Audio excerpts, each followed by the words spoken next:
Nempat.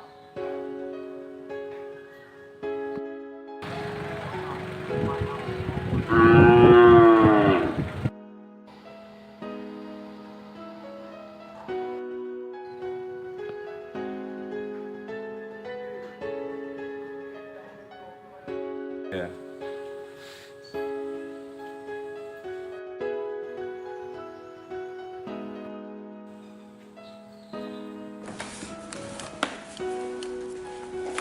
Kita sudah minta data ke 23 kabupaten kota. Dari jumlah data yang masuk itu total ternak yang stok tersedia itu sudah cukup. Kalau kita lihat nanti seandainya masih kurang, nanti pengusaha kita akan mendatangkan ternak-ternak yang sudah ikat kontrak dari Medan seperti sapi BX seperti itu. Untuk ternak betina produktif baik sapi maupun kerbau, kita ini masih memegang sesuai dengan aturan, dan hal ini dalam aturan itu tidak boleh dilakukan pemotongan.